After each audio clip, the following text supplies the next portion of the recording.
Welcome back, everyone, for another deep dive. This time, we're going to be taking a look at shadow banking. Yeah, shadow banking. It can be kind of scary, right? Well, a lot of people don't really realize that a lot of what happens in finance actually happens outside of banks. Right, it's not like your everyday checking account or, going to get a car loan. That's the traditional world of banks. Think of it this way. When you deposit your paycheck or you take out that car loan you were talking about, you're interacting with a commercial bank. Right. These are the institutions we're all pretty familiar with, right? Yeah, your local bank branch or, one of the big national institutions. And they are heavily regulated. And For good reason. Yeah, we've all seen what can happen when they're not. Right. But shadow banking is all the stuff that happens outside of that. Mm-hmm. And today, we're going to be diving into a research paper from the European Central Bank, the ECB. Yes. This paper came out in 2020. Pre-pandemic, but still very relevant. Yes, very much so. And they were looking at this question of what happens when you try to make the traditional banking system safer, but you've got this whole shadow banking system operating in the background. Exactly. So to start with, what exactly is shadow banking? Well, it's a little bit of a mixed bag. Okay. We're talking about things like investment funds, money market funds, hedge funds, Okay. all of these things that are performing some of the same functions as banks, but without that same level of oversight and regulation. So I like to think of it as like we've got this main street, right? Right. That's our traditional banking system, well lit, we know what's going on there. Mm-hmm. And then you've got this kind of like a dimly lit alleyway, Yeah, and that's where shadow banking's happening. that's a great analogy. I like that. Okay. Because, there's stuff going on there. We just don't always know what it is. Right.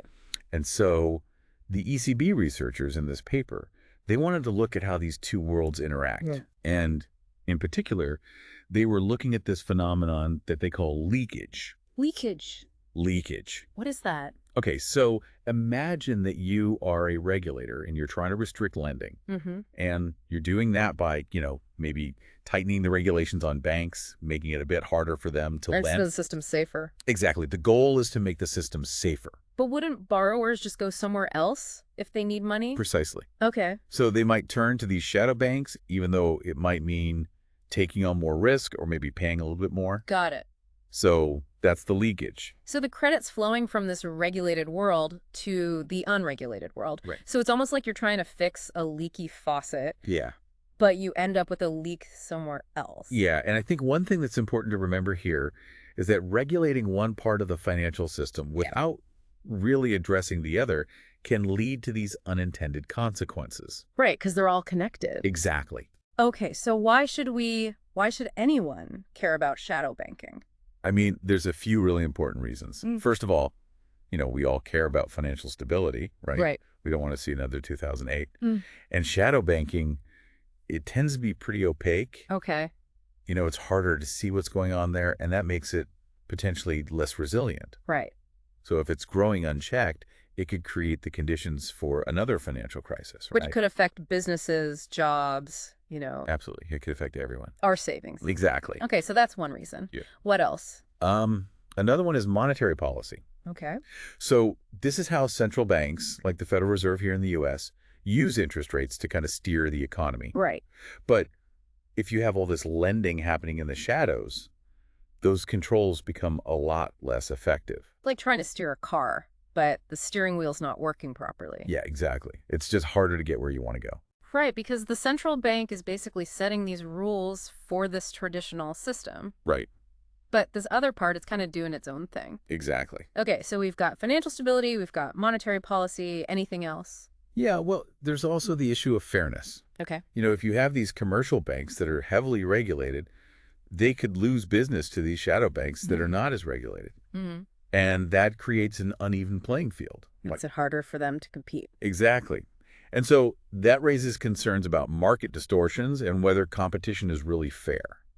So it's not just about financial stability, it's also about the integrity of the entire system. Exactly. Okay, so this is all very interesting and frankly a little bit scary, but how did the ECB go about studying something like shadow banking? Well, what they did is they built a model. Okay. They built a model of the euro area economy. Right. And they used real data to simulate how commercial and shadow banks interact. Okay, so they created this like simulated world to see how these things all work together. Right. And what did they find? Well, that's what's really interesting. Okay. But we should probably save that for after the break. Okay, so they built this model of the economy. What exactly were they testing with it? So what they did is they looked at how the system would respond to a couple of different types of shocks. First, they looked at a standard monetary policy shock. Okay, like if the central bank suddenly raises interest rates. Exactly, yeah. Yeah. So, everyone's checking their mortgage payments, things like that. Right. And then they also simulated what they call a capital requirement shock. Okay. So this is kind of a behind-the-scenes change to how much capital banks need to hold. Okay, to kind of as a buffer against losses. Exactly, yeah. So these are two different levers that can influence how much money's flowing through the economy. Right. So first, let's talk about what happens when they simulate that monetary policy shock, that sudden rate hike. And the results, pretty much what you'd expect. Classic economic cause and effect. Output goes down, consumption goes down, investment goes down. Makes sense because rates are higher. Exactly. So it's more expensive to borrow. Right. So businesses, people, everyone's going to be more cautious. Exactly. And lending also decreases. Okay. But here's the interesting part. Okay. Commercial bank lending decreases, which is what you would want to see. Right.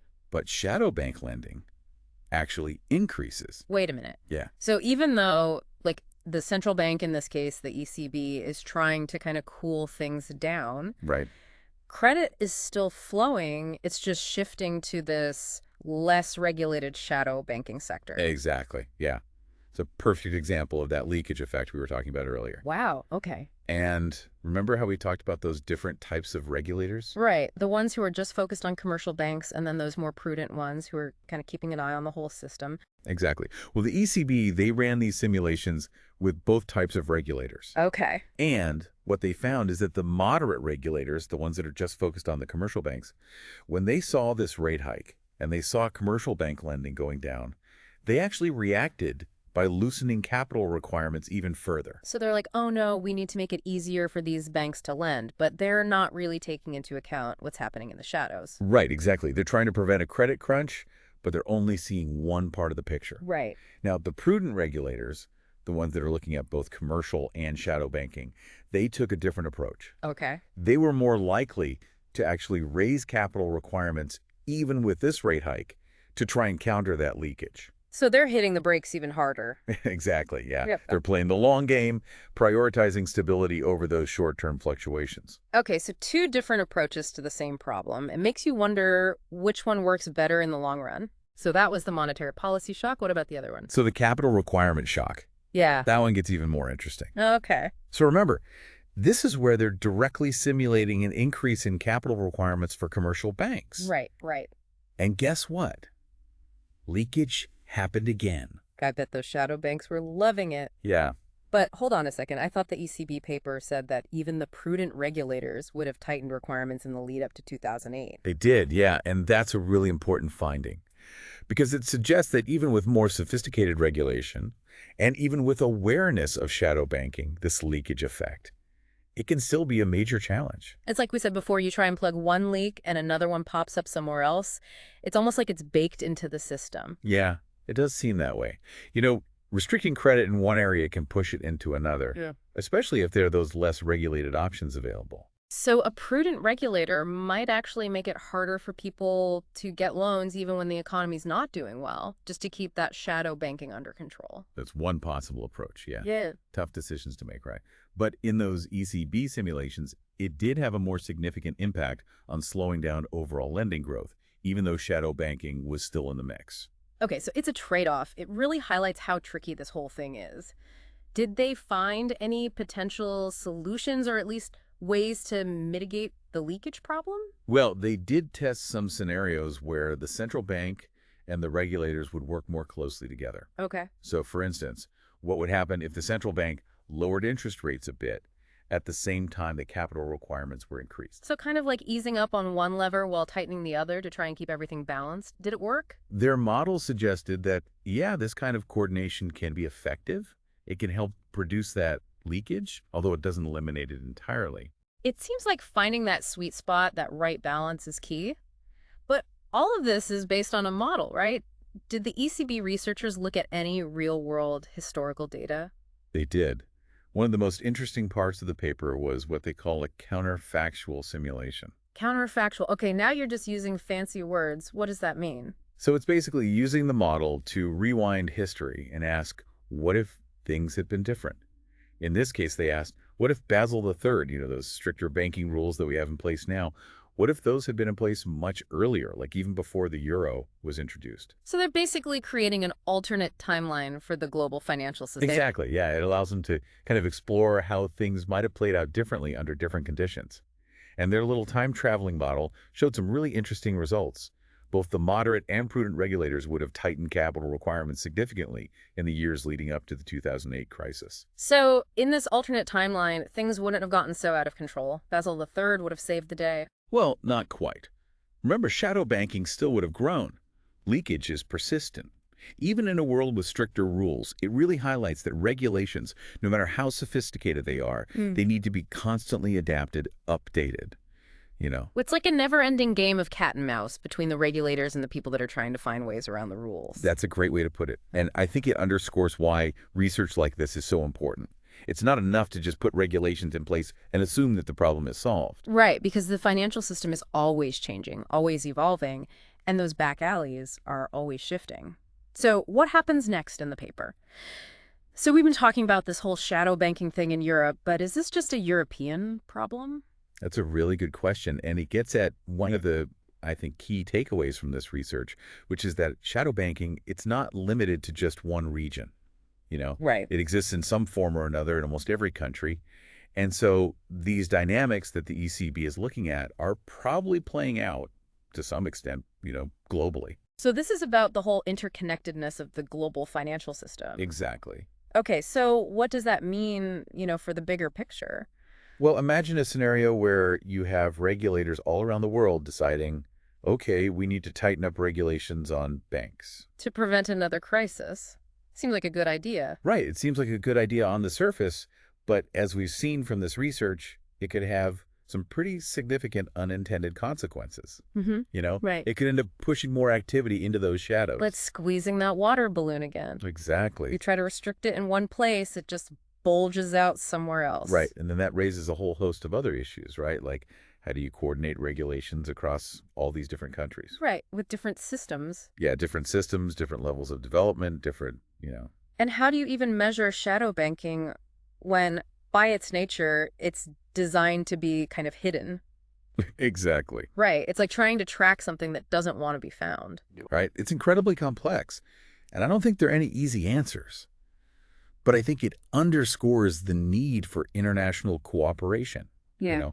Ongoing research. Yeah. Really trying to grapple with these questions. Yeah. Because if we want a stable and resilient global financial system, we got to figure this stuff out. It's finding that balance, between we want financial stability, but we also need credit to be available for businesses, for people. Exactly. Whether it's through banks or through some other means. Right. And recognizing that shadow banking isn't necessarily a bad thing in and of itself. Right. I mean, it can serve a legitimate purpose. It can provide credit to people that maybe wouldn't be able to get it from a bank. Right. But we got to be aware of the risks. Right. And we got to make sure that it's operating within a framework that kind of safeguards the whole system. It's not about just shutting it down. It's about understanding it. Exactly. And figuring out how to make it part of, a well-regulated financial system. I think that's a great way to put it. And I think for all of our listeners out there, something to kind of keep in mind is, the next time you hear about some new financial regulation, Yeah. don't just think about the intended consequences. Right. Think about those unintended consequences as well and how they might be rippling through, these shadows of global finance. It's a reminder that the financial world is a lot more complex than what we just see on the surface. There's always those hidden currents and connections to think about. And understanding those is really crucial if we want to make sense of the world and make good decisions. Well, on that note, I think we're going to emerge from the shadowy depths of shadow banking for now. Yes. But for everyone listening, keep exploring, keep asking questions. The more we understand about this stuff, the better equipped we'll be to build a more, stable, equitable financial future for everyone. Until next time.